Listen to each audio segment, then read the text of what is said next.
Fala galera, meu nome é Carlin Sicas, bem-vindo ao canal Facudados e hoje eu vou dar continuidade na aula de funções em Python. A gente teve aula de funções na semana passada, se você não viu, vou deixar o card aqui para você assistir, onde a gente aprendeu a criar funções, o que são funções, o que são métodos, como criar uma função com parâmetros opcionais, parâmetros obrigatórios, como a função retornar um valor, a gente conseguir utilizar esse valor. Então dá uma olhada lá, essa foi a introdução das funções. E nessa aula a gente vai ver um pouquinho mais sobre a parte avançada das funções, então sobre args, quargs, funções aninhadas, docstring. Então a gente vai ver bastante coisa aí. Então bora lá pro Jupyter. Então estamos aqui no Jupyter, tá? Aqui é a parte da última aula aqui, a gente vai dar continuidade. Então vamos entender primeiro o que são args e quargs, né? Args e quargs são... a gente na aula passada aprendeu a passar parâmetros, né? Então a gente passava parâmetros para uma função. Args e quargs são uma funcionalidade da gente receber alguns tipos de parâmetros, tá? Os args a gente praticamente vai receber um parâmetro que é uma tupla e a gente consegue utilizar para qualquer coisa, e o quarg é praticamente um dicionário. Então vamos entender aqui. Vamos criar uma função, por exemplo, função args aqui, onde eu recebo aqui o args. Eu já vou falar um pouquinho mais, tá, sobre isso daqui. Eu vou dar um print no args. Beleza? Deixa eu rodar. E agora eu vou chamar essa função, passando aqui, sei lá, 1, 2, 3 e 4. E olha lá, ele imprimiu justamente uma tupla com os números que eu passei aqui dentro. Então vamos entender aqui, tá? O args, ele é uma palavra opcional. Tá? Eu poderia usar outra palavra no lugar de args, tá? Eu estou usando o args aqui só para ensinar aqui para vocês, tá? Mas a gente pode usar outras palavras, vai depender da função. Então, se você receber números, você pode usar nums aqui, por exemplo, tá? Usar algo que faça sentido na sua função. Já o asterisco, ele quer dizer aqui que essa palavra, ele tem essa funcionalidade do args, tá? Que é receber qualquer quantidade de elementos, tá? E retornar uma tupla. Então, quando eu pegar, por exemplo, o args e dar um print, a gente está vendo aqui que ele retorna uma tupla. Então, vamos fazer o mesmo aqui para os quargs, tá? Então, eu vou copiar aqui, eu vou mudar o nome da função aqui, e eu vou imprimir isso daqui, beleza. Aí eu vou executar agora essa função, e agora, né, o quargs ele vem justamente do key, tá? O que seria o key, né, que é o dicionário, né, é um key e value, né? Então justamente eu preciso passar qual é o nome desse parâmetro. Então eu vou passar aqui num igual a 1, num2 igual a 2, num3 igual a 3. E quando eu rodar, viu que ele imprimiu aqui um dicionário. Tá, com os nomes aqui que eu passei e com os valores, tá, que eu atribuí essas chaves. Tá? Então, justamente é chave-valor. E aí é que eu passei 3 de novo. Eu posso passar quantos valores aqui eu quiser. Tá? Então, se eu quisesse passar vários, 10 aqui, números aqui com o chave e o valor, eu posso passar. Por exemplo, vamos supor aqui que eu quero somar os números aqui. Então, vou passar agora justamente como nums aqui, tá? Ou números, vou colocar. E aqui eu vou retornar a soma desses números. Quando eu rodar aqui, vou dar um print já, né? Print a soma de 1, 2, 3. Ele me retornou aqui o valor 6. Então ele está somando aqui todos os números que eu passei. Se eu copiar aqui e passar aqui, sei lá, 8 e 10... 18. Então eu posso passar 3 parâmetros, posso passar 2 parâmetros, fica a escolha do usuário, né? Então a gente não define, né? Antes a gente estava definindo quantos parâmetros existia, aqui não, porque eu estou deixando aberto, tá? Quantos parâmetros o usuário quiser passar. Vamos fazer uma função agora juntando os dois. Vou fazer aqui, ó, soma multiplicação, onde eu vou pegar num soma e o quarg vai ser o num multi, tá? Então o que importa, de novo, é o asterisco aqui, 2 asteriscos. Eu vou dar um retorno, eu vou somar esse num soma, e aí eu vou multiplicar pelo num multi, e eu vou acessar aqui a multi1. Já vou explicar o que eu estou fazendo aqui, tá? E aí aqui eu vou passar, por exemplo, 3, 10 e 2. Eu vou passar aqui o multi1, vai ser 2. Vocês vão ver que ele me retornou aqui 30. O que ele está fazendo? Ele está somando esses caras, 3 mais 10 mais 2 dá 15, e multiplica por 2, que vira 30. Você pode falar, mas pô, aqui, né, por que eu fiz isso? Porque quando a gente precisa acessar um dicionário, a gente precisa colocar a chave dele aqui. Então, isso daqui é um dicionário, para acessar essa chave, eu estou colocando o nome da chave. Mas aqui, praticamente, eu estou limitando, né, que o usuário ele seja obrigado a passar uma chave com esse nome. Porque se eu mudar aqui, por exemplo, para multi2, ó, já deu erro. Ele tentou acessar a chave multi1 e não conseguiu acessar. Tá? Então, sim, aqui eu estou limitando. Aí você tem que pensar aí sempre, né, em quando for utilizar o query, você ter talvez algumas opções de chaves e você verificar se o usuário passou essa chave ou não, porque as chaves não são obrigatórias, não precisa passar multi1. Tá? Então, você verificar se ele passou essa chave, se ele passou, você utiliza essa chave, senão não. Então tem que ter uma lógica nesse tipo. Por exemplo, eu posso criar uma função, sei lá, imprimir dados, tá? Onde eu vou receber aqui as infos do usuário. Aí aqui eu vou fazer um for key infos usuário.keys. Eu vou dar um print aqui. Eu vou fazer... eu vou pegar essa aqui, eu imprimir ela. E vou acessar agora essa aqui. Então eu vou copiar isso daqui. Tenho que jogar entre chaves aqui. E vou acessar essa aqui. Beleza? Então quando eu rodar agora imprimir dados...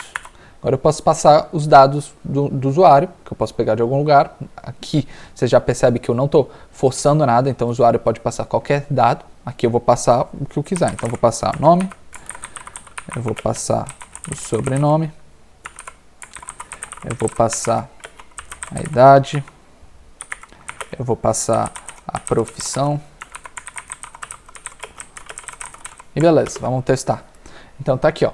Retornei todas as chaves e o valor que eu passei. Imprimi esses valores aqui numa tela, tá? Isso daqui eu também poderia salvar em algum lugar, por exemplo. Então, se o usuário passa só o nome e o sobrenome e não passar esses dois, eu só vai... vamos até testar aqui, ó. Se eu passar só nome e sobrenome, ele vai imprimir só o nome e o sobrenome. Beleza? Então, aqui eu já consegui utilizar o queries para qualquer dado que o usuário, né, passar, a gente imprimir na tela. Eu podia pegar isso e salvar em algum lugar, por exemplo. Então vamos falar agora de nested functions, né, ou função aninhada. Tá? Então isso é quando eu quero criar uma função dentro de uma função. Tá? Então essa função de dentro, ela só vai pertencer a essa função, eu não vou conseguir acessá-la de outro lugar. Tá? Isso é para quando eu quero justamente que essa função ela só funcione dentro dessa função principal, tá? Que eu não consiga funcionar ou acessar ela de outro lugar. Vamos entender um pouco melhor isso. Então vamos supor que eu definar uma função aqui, olá, onde eu quero dizer oi aqui a alguém, e eu quero que ele coloque aqui o nome e o sobrenome. E aí eu vou fazer uma outra função aqui, que é o nome completo. E aí esse nome completo eu vou retornar o nome, mais aqui um espaço, mais o sobrenome. Então estou juntando aqui o nome e o sobrenome desse cara, e aí eu vou dar um print. Eu vou colocar aqui olá e vou usar essa função nome, deixa eu colocar aqui as chaves, nome completo, tá? Então eu vou colocar ela aqui. Então o que eu estou fazendo? Eu estou pegando o nome e o sobrenome, aí que eu estou criando uma função dentro dessa função olá aqui que chama nome completo. Nessa função eu praticamente junto o nome mais o sobrenome. E aqui eu estou dando um print, né, olá, e executando essa função, nome completo. Então eu já executo ela aqui. Tá, então vamos testar. Olá, olá caiu em Cicas. Então retornou aqui, por exemplo, o que eu queria. Aí você pode falar, tá, fiz um monte de coisa aqui, nem precisava ter feito isso. Podia juntar o nome e sobrenome aqui, sim.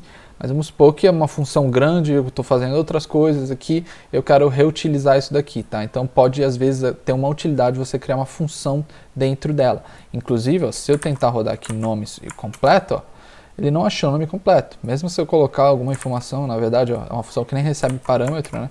Então, ó, ele não está achando essa função, porque essa função ela só existe dentro desse cara aqui, dessa função chamada olá. Fora dela, ela não existe.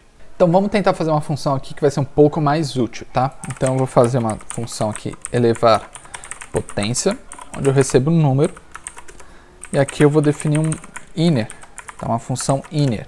A função inner justamente é uma função interna, tá? Geralmente, em exemplos mais explicativos, né, educativos, né, a gente pode definir essa função de fora como outer e essa como inner, tá? Eu vou colocar essa daqui como elevar potência mesmo, e essa daqui vai ser a inner, tá? Que eu vou fazer o quê? Potência é igual a x elevado ao número. Então, eu estou pegando esse x e elevando a esse número, tá? Ele vai retornar aqui a potência. Tá? E aqui, então esse daqui é a função inner. E o retorno dessa função, elevar a potência, o retorno dela vai ser a função inner. Beleza? Então, retornando aqui a função inner, vamos testar. Tá? Vamos entender. Então, vamos supor que eu queira criar aqui ó, um quadrado. Agora eu faço elevar potência com 2. Eu vou fazer a mesma coisa, cubo, elevar potência com 3. Agora vamos usar essas funções. Quadrado, se eu colocar aqui 4, ó, elevou 4 ao quadrado. Se eu colocar aqui cubo com 4 também, fez 4 ao cubo. Tá? Então, vamos voltar aqui e entender o que eu estou fazendo nessa função. Tá? Então, quando eu passei aqui elevar a potência e passei o número 2, eu estou recebendo o num aqui como número 2. O número 2 tem essa função inner aqui interna. Beleza? Então, ele praticamente vai definir que essa função inner, ela recebe um número. Qual número a gente ainda vai ver. Então, ela recebe um número. E ela faz justamente esse número elevado a esse num. Tá? E aí, aqui, por último, ela retorna a potência. E essa minha função, ela retorna o inner. Então, vamos lá. Aqui, eu defini o quadrado como elevar a potência passando o número 2. Então, elevar a potência, ele retorna essa minha função inner. Tá? Vou até copiar aqui para uma outra célula para ficar um pouquinho mais visível. Tá? Então, eu praticamente estou retornando. Quando eu faço isso daqui, eu estou retornando essa função, só que em vez do num aqui, eu estou retornando ela com 2. Tá? Que esse num aqui, ele vem para cá. Tá? Então, praticamente estou retornando isso. Estou falando que quadrado é igual a esse cara aqui. Igual no cubo. No cubo eu passei o num como 3. Então, eu estou retornando essa função, só que com 3. Então, quando eu usar o quadrado e quando eu usar o cubo, porque no Python, né, só um detalhe, no Python eu consigo atribuir uma função a uma variável. Então, essa variável, ela tem uma função dentro dela, que é justamente, né, a quadrado aqui, por exemplo, é justamente essa função. O cubo vai ter justamente essa função. Beleza? Então, quando eu colocar o quadrado, quando eu usar o quadrado aqui, eu já estou passando aqui, ó, qual é o número? X. Então, quando eu passo o 4 aqui, eu estou passando o X, tá? Que aí vai vir o 4 aqui, por exemplo, e né, o quadrado ele tem o 2 aqui. E aí ele vai fazer isso e ele vai me retornar essa potência. 4 aqui elevado a 2, né, elevado ao quadrado, vai retornar aqui os 16. Beleza? Então, é isso que eu estou fazendo aqui.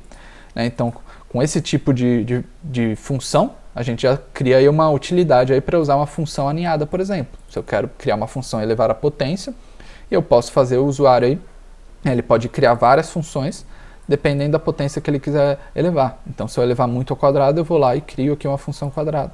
Muito ao cubo, eu crio aqui a função ao cubo e posso criar aí outras funções a partir dessa.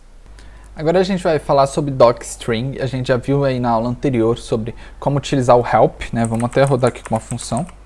Como utilizar o help para retornar aí o que essa função faz, quais são os parâmetros que ela aceita, tá? Isso daqui é tudo configurável.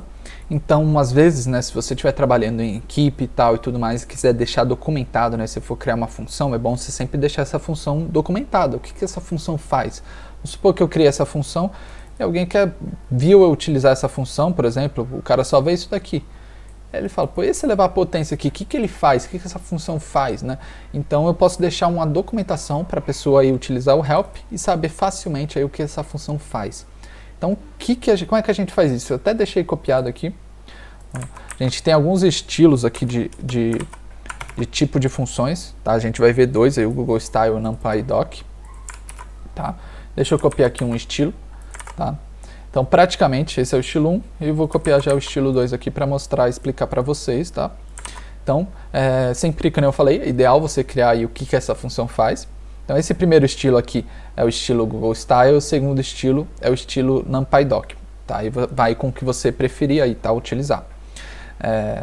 Então, vamos ver, ó, estilo 1, eu praticamente, ó, você sempre vai, ó, Primeiro, né, um detalhe, sempre para você criar esse docstring, você vai colocar aqui as 3 aspas, e tudo que tiver entre as 3 aspas, quando eu utilizar o help, é o que esse help vai retornar, tá? Então esse daqui, ele está entre 3 aspas, tá? Então é assim que funciona, tá? Então quando eu utilizar, ó, mesma coisa aqui. Então o que está entre 3 aspas vai ser justamente a docstring da minha função. Tá? Então aqui eu praticamente vou tentar definir de forma rápida aí, né, o que minha função faz. Aqui no caso, né, foi igual para os dois, né, retorna a soma de 2 números, que é justamente isso daqui que eu estou fazendo. Nesse daqui, eu crio aqui, ó, o args, né, que são quais argumentos aí minha função pode receber, né, argumentos ou parâmetros, tá? Aqui vocês vão ver que já são os parâmetros. E aí que eu passo os parâmetros. Então aqui eu passei, ó, o num tem que ser do tipo int, é o primeiro número que irá ser somado. No 2, do tipo int, segundo número que irá ser somado. Aqui eu já passo os parâmetros, eu coloco isso daqui só para ficar organizado. Eu passo aqui, ó, o nome, né, do primeiro parâmetro, o tipo, o nome do segundo parâmetro, o tipo, e aqui a definição do tipo. Então é bem parecido, tá? Nesse daqui eu acho que fica um pouco mais organizado, fica melhor aí de visualizar, tá? A gente pode até depois executar para ver como sai ali no help, tá? E aí aqui eu falo já do return. Retorna também um int, que é a soma desses números. Aqui é a mesma coisa, retorno, tá? Eu coloco isso daqui para organizar, e eu faço aqui a int e a soma dos números. Aqui eu ainda coloquei um exemplo, tá? Aqui ficaria a mesma coisa, né? Eu colocaria raises aqui, por exemplo, isso daqui para separar, e aí colocaria aqui o tipo de erro, tá? Então aqui eu posso colocar o tipo de erro. Então, geralmente o que pode acontecer é um type erro. A função só aceita dados do tipo numérico, né? Como assim, ó? Vamos supor que eu crio essa função e eu tento somar aqui 1 e caio. Olha, ele disparou um type erro, tá? Aí se eu vim aqui, ó, e usar o help soma, olha lá, ele me retornou justamente aquilo que eu escrevi, tá? E aí é que eu já sei, ó, pô, esse type erro, ó, é porque a função só aceita dados do tipo numérico e eu passei uma string. Pô, legal, já sei. Então se alguém usar uma função e der algum erro, é bom você colocar isso daqui para justamente a pessoa, né, entender, pô, por que tá dando erro. Ó, e do outro jeito, ó, só vou mostrar para vocês como fica. Eu acho que fica um pouquinho mais organizado, tá? Se bem que os dois ficam bem legais aí de visualizar, eu prefiro esse daqui. Você já bate o olho, já vê os parâmetros, o que cada parâmetro faz, tá? Então, isso daqui é mais para organização, documentação, principalmente quando você estiver trabalhando aí com equipe, alguma coisa do tipo, ou às vezes até contigo mesmo, né? Você fez uma função há muito tempo atrás, se você não documentar ela, quando você for trabalhar com ela de novo, como é que ela faz, né? Você vai ter que ver onde você criou essa função, né? Dependendo do projeto que você está trabalhando aí, você criou essa função até você achar isso. Então é sempre bom você documentar aí o que essa função faz.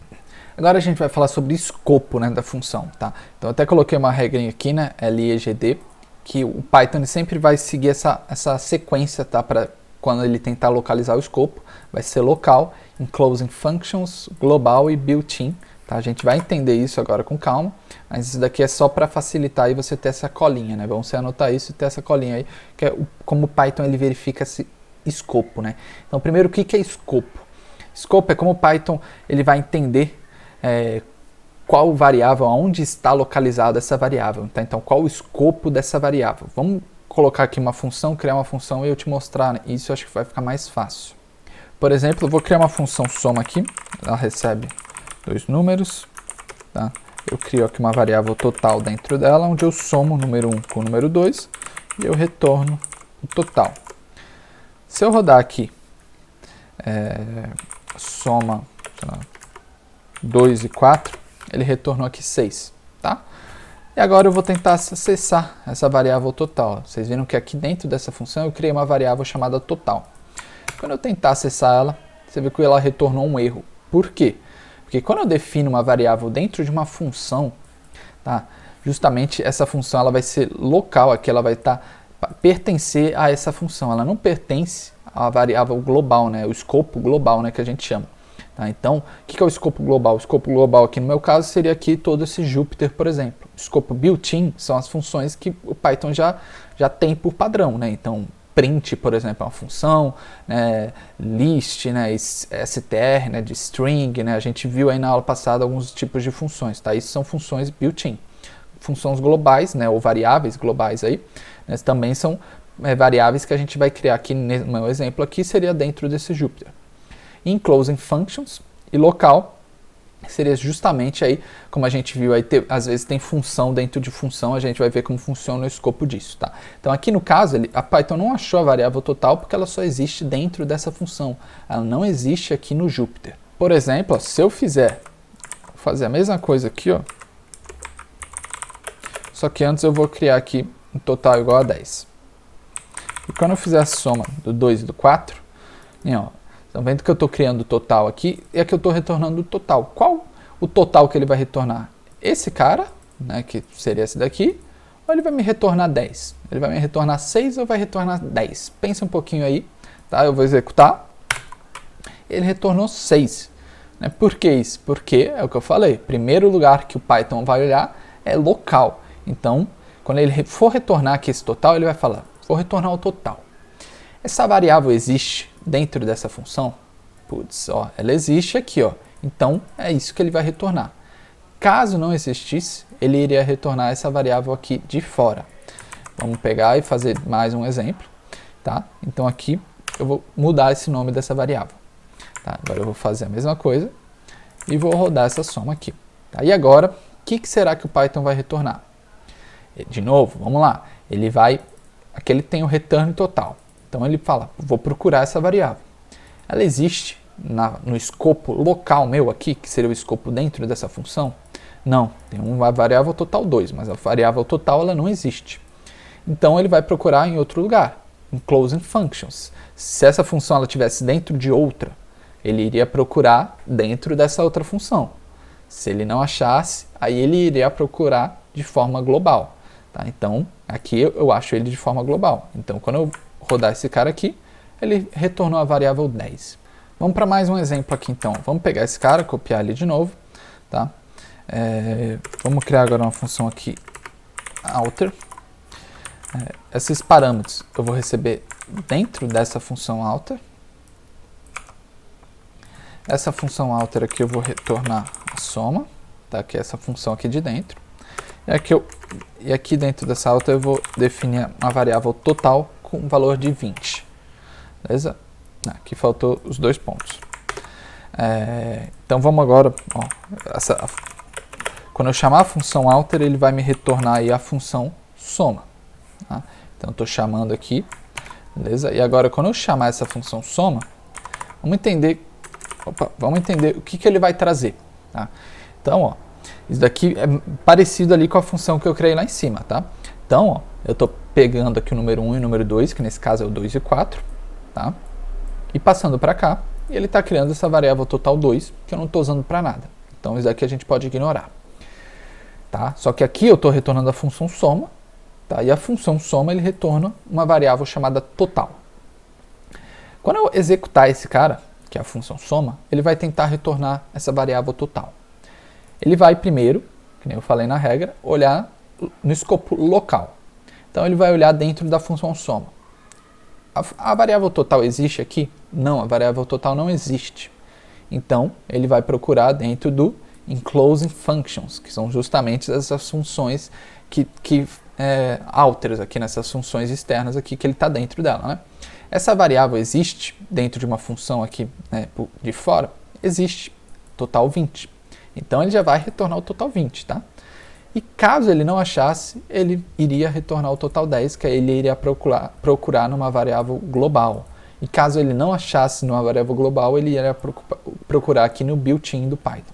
Tá? Então quando a gente for fazer isso, ele retornou aqui a variável 20. Se eu mudar esse cara aqui para total 3, ele retornou 10, tá? Que é justamente a variável daqui. Então essa é a explicação aí de escopo. Tem uma última coisa que a gente pode falar de escopo, né, que é justamente a palavra reservada aí global. Tá? Então eu posso colocar aqui, ó, global total. E aí eu mudo aqui, ó, para total, beleza? Então relembrando esse primeiro exemplo, tá? Quando eu criei total aqui dentro da função e eu tentei usar esse total, ele não existia, tá? Ele não consegue ler porque esse daqui é uma variável que só fica dentro da função. Mas quando eu uso esse global, eu estou falando que essa variável eu quero que ela seja global. Ela já existe, no caso aqui eu vou substituir ela. Tá? Então se eu acessar total agora, ele ainda está com o valor de 10. Só que se eu fizer a soma de 2 e 4, ele me retornou 6, E agora eu retornar total, o total virou 6. Por quê?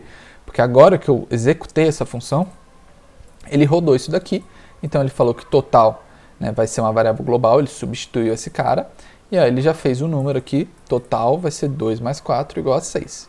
Beleza? Então global, a gente pode usar essa palavra reservada aqui dentro de uma função, quando a gente quer criar uma variável dentro de uma função e que pode ser utilizada em outros lugares aqui do Python. Agora vai mais uma dica, tá? Para quando que eu devo utilizar uma função, para que a gente está aprendendo função, né? Por que eu não escrevo os códigos sem função e pronto, acabou, tá? A ideia de uma função, né, tem até essa dica aqui que é dry do one thing, tá? Que seria dry, né? Don't repeat yourself, que é não repita, né? Não se repita, não repita ali a mesma coisa várias vezes, tá? E aqui é faça uma coisa. Essa parte de não repetir a mesma coisa, tá? É quando você vê que você está fazendo a mesma coisa várias vezes, né? Até coloquei alguns exemplos aqui. Então, se eu estou pegando um número, né, 2 números na verdade aqui, somando esses números, e aí depois eu elevo esse número ao quadrado, eu fiz isso uma vez, fiz isso outra vez, fiz isso outra vez, talvez seja a hora de eu criar uma função para fazer isso. Tá? Eu vou lá e crio uma função, soma e quadrado, e eu começo a utilizar. Então aqui, em vez de pegar esses caras aqui, eu vou pegar o 30 e o 8 e fazer aqui, ó, ele me retornou a função. Pô, já economizou tempo. Pô, legal, né? Então, ó, aqui é a parte de não se repetir. Então, em vez de ficar, ó, escrevendo esse código ou dando Ctrl+C, Ctrl+V aqui, por exemplo, né, uma coisa que também é normal, e às vezes no Ctrl+C, Ctrl+V a gente pode acabar esquecendo de arrumar alguma coisa do tipo e tal, eu faço isso daqui, né? Eu posso até dar um Ctrl+C, Ctrl+V, mas é só na função, é muito mais fácil eu fazer isso daqui com qualquer número aqui que eu quiser agora. Ele vai me retornar aqui o resultado, tá ótimo. Mas aí entra essa outra parte que é faça apenas uma coisa. Essa minha função, ela está fazendo 2 coisas, a soma e o quadrado. Então vamos supor que eu criei essa função e ela está funcionando. E aí agora eu quero fazer só a soma desse número. Como é que eu faço? Tudo bem que a soma é muito fácil, a gente não precisa de uma função para isso, mas vamos supor que isso é uma função mais complexa, que faça 2 coisas complexas. Eu falo, putz, estou fazendo uma coisa aqui e outra, mas agora eu só quero fazer essa primeira parte. Eu não consigo, eu teria ou que criar uma função ou ter que fazer separado isso daí, então essa é a ideia de fazer só uma coisa. Quando você criar uma função, faça só uma coisa. No máximo você pode criar 2 funções para fazer isso. Então eu crio uma função de soma, crio uma função de quadrado, tá? E aí eu posso até criar uma função juntando as duas que vai usar essas minhas 2 funções, beleza? Mas a ideia é, crie uma função que faça só uma coisa, com um objetivo específico. Não vai criar uma função que faz ali um monte de coisa dentro dela, tá? Função tem que ser específica, ela faz isso, tá? Então minha função é a função de soma, minha função é a função de quadrado, tá? E é isso que ela faz.